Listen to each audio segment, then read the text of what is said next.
Hello and welcome to the Drive Home podcast. The podcast where the one who's talking is buckled up. I don't know. Anyway, let's get this show on the road. Well, let's get this podcast on the road. Anyway, I got out at 8 tonight, and since last I recorded, it's been... Well, today is Thursday, and I last recorded on Monday, so somebody else do the math. I don't want to. 4 days, 3 days, something like that. But, crap.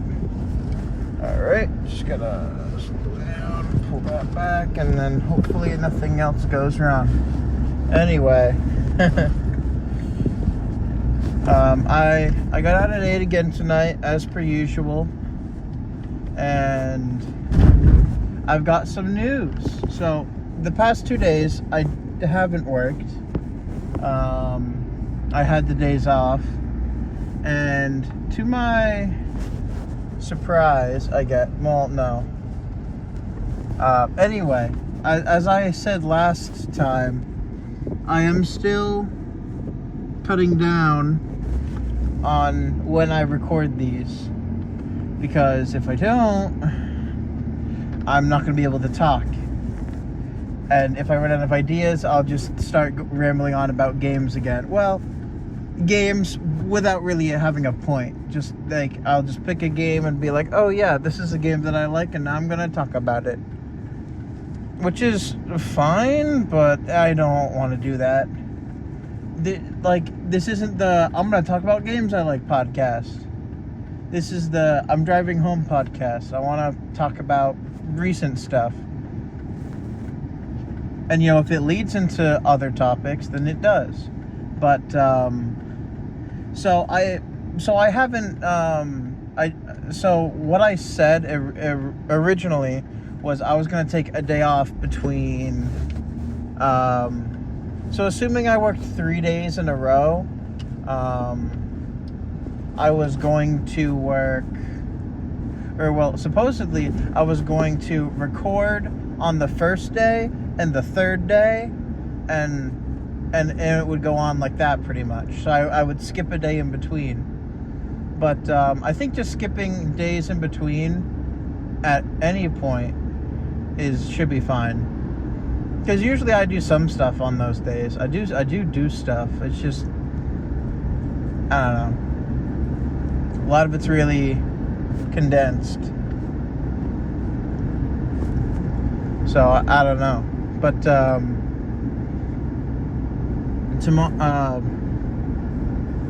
well, why not? Tomorrow is my 21st birthday. So I will be able to legally drink, which is fun. Something I've never done before. But more importantly, yesterday, which was Wednesday, as I think I said before, I celebrated my birthday 2 days before it actually happened with my friends. And so they came over, they had to get me a cake because I didn't have a cake, and I didn't want to go get one. They had to drive to get me. They got a cake because I didn't have one, and I'm gonna be honest, I had like $60 in my bank account. Affording a cake is not something I think I want to do. And it wasn't like a glamorous cake or anything. It was a nice cake. It was an ice cream cake, which is like my favorite kind of cake. Because, and to anyone who doesn't like ice cream cake, okay, fine. But, I'm just saying, ice cream cake is a top tier cake. Because it loses the cake part, but keeps the frosting and the cake shape. And cake is a very tasty food. Well, like cakes with frosting. Like, cake itself is not that great. It's just like a filler, because you can't have just a pile of frosting in the shape of a rectangle. That doesn't really work. But long story short, I don't really care much for the bread part of cake, and so I get ice cream cake because my birthday's in the summer, and I like ice cream.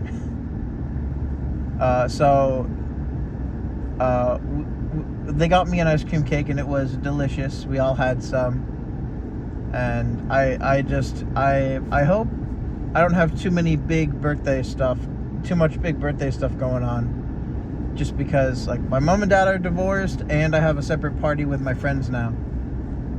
So that's like 3 different cakes.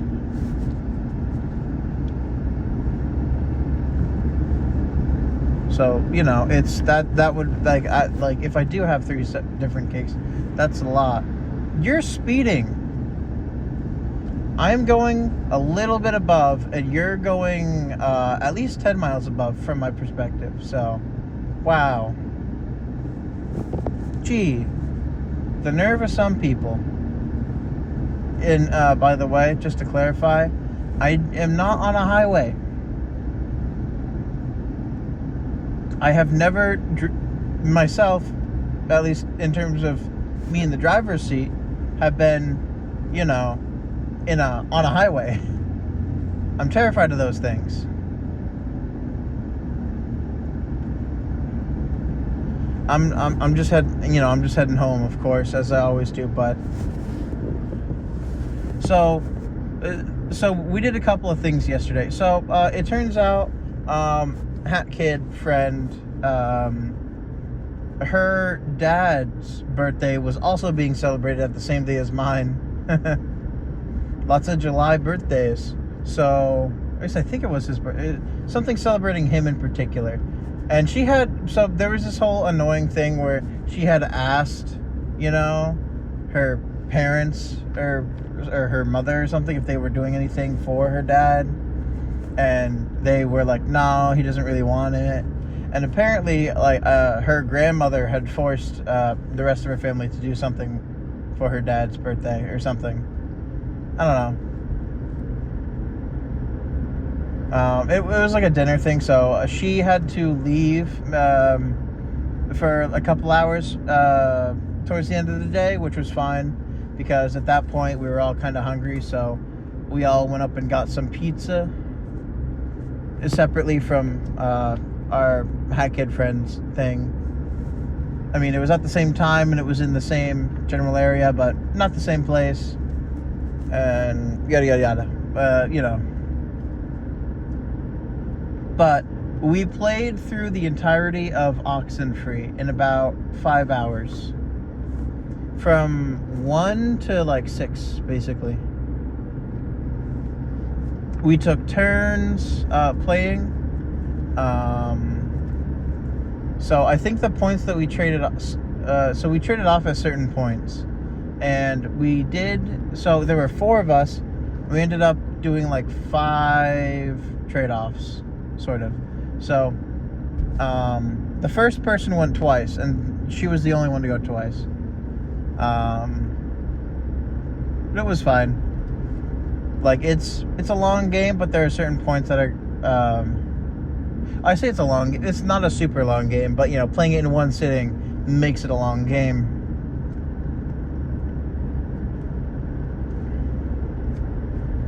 And it was funny because I had them play through the second playthrough, which I didn't realize was all that different.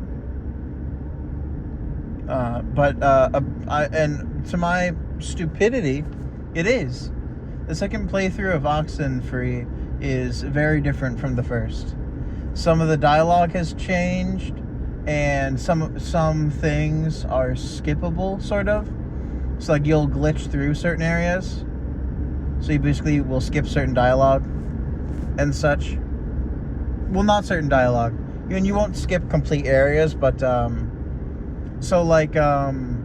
believe Tohi Woods, that area, sort of, where it's just kind of like the woods itself, and it's the place with the specific tree. But long story short, in that area, when you go there, and you start walking along the path for the first time, you will glitch to one of the ends of it. So there are three ways. There are three different exits to that area. Two lead to the same place. One is the place that you come at from it at the first time. It's a bit hard to explain, but basically it's kind of like a Y shape, but if you turned it sideways, because the paths there are left and right. So there's two exits on the left and one exit on the right. And exits are also entrances. But when you first go through, it will glitch you, or I say glitch. The screen will get all staticky. It might flash an image or two, and then you'll be at the end of it. And you'll get some dialogue related to that, where you can be like, we just skipped that part. And there's there's an end credits scene, I want to say. So the thing I really find interesting about Oxenfree is that at the end of the game, they actually tell you how the story, or how everyone does, I guess. It tells you how you affected the future, basically. And, but after that, there was a separate scene. Because a lot of it kind of involves, like, time stuff. There's this scene at the end where, so in the second playthrough, right before you confront the final boss, so to speak, you get this new option to try and change the past. And theoretically you do, but it's never really played out or shown what actually happens. Which I guess in a sense makes sense because of the way it works. I'm not going to spoil anything too much about it, but I think it was interesting, the little extra bits of just that were there, I guess. I really like that. And I think I'm going to play through it again, just on my own, see if I can get something else to happen. Sadly, the way we played through the game, we probably got one of the worst endings. I think the only good thing that happened was the main character and her stepbrother became closer. Other than that, everybody else just kind of went off and did their own thing after, and it was kind of like in a sad sort of way.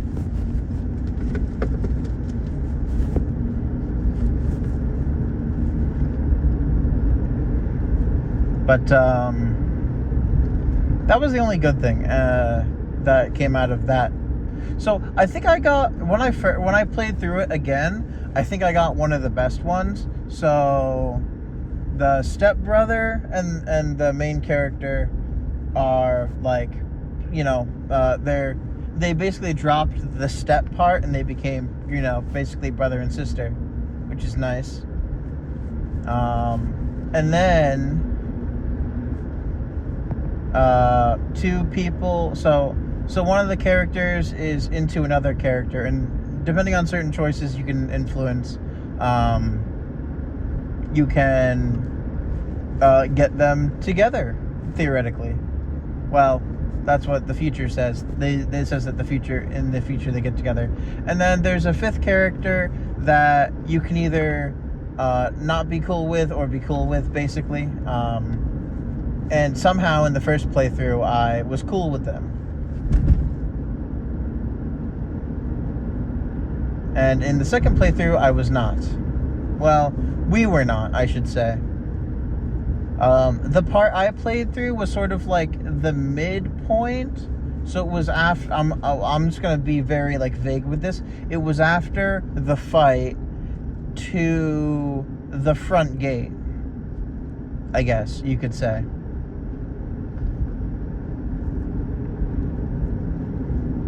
that was my duration of play. I chose to play last because I knew the most, because I had replayed the game. As I said, I had replayed the game before, so I knew what I was doing, or what I would have done. So me going first doesn't, and you know, it's cool if they like get the controls down.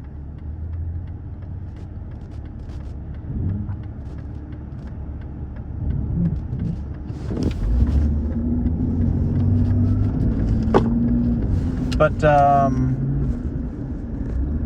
don't know. I just I think so everybody liked it.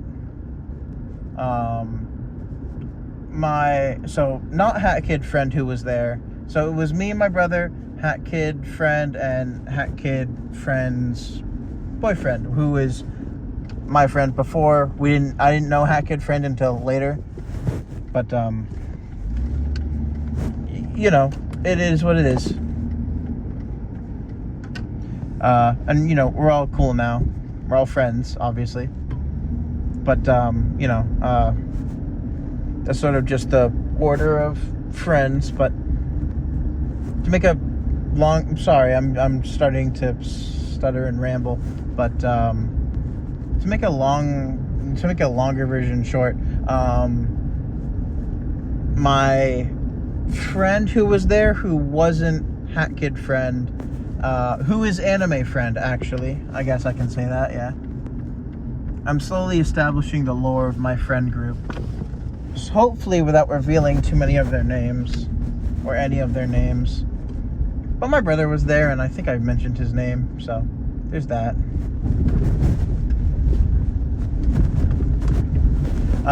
But sorry, sometimes I get like distracted with the road, and I forget to like talk, and I lose my train of thought. But so he was more of like I would have rather watched somebody play it rather than played it myself. And I can kind of understand that. It kind of feels like that kind of game. But I like having the ability to influence actions. Actions. And that was really interesting to me, so I just remember, well, you know, so we beat that. We also watched the first 4 episodes of Go-Go Loser Ranger, and it is pretty good. It's really good. I really liked it. I gotta watch more on my own, but I'm just really psyched for it. And something I won't go into too much today because I just saw it today. But I watched through the episodes of the Suicide Squad, the new Suicide Squad anime, Suicide Squad Isekai. I think it's pretty good. It's cool. I like it. And I'm excited for more of the English to come out, because I refuse, like, no offense to peoples or anything, but I think, like, for me personally, if I have to read it instead of watch it, I would rather it be a comic book or a manga. Like, I'm just saying, if I'm gonna read it, make it something that's supposed to be readable, not something that's like, you know, it's you know, it's like if I want to watch a TV show or whatever, I want to watch a TV show. I don't want to have to read something. So, you know, it is what it is, but I mean, I'm really enjoying it, so there's not really any complaints from this end. But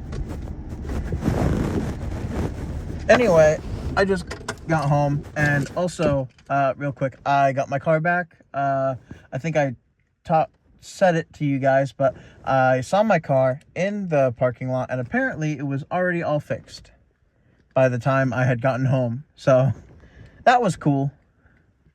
Anyway, So last Monday it was already all fixed. By the time I had come home from work with my mother's truck. Anyway, I want to go inside and probably watch more Loser Ranger because it's awesome. Anyway, and I can't watch any more of the Suicide Squad one because it's I've watched as much as I can in the English version. So, thank you all for listening to this episode of the Drive Home Podcast. If you liked it, thank you. If you didn't, tell me why. Give me constructive criticism. Tell me why. But thank you all for listening, and I hope to see you again in the next one. Bye.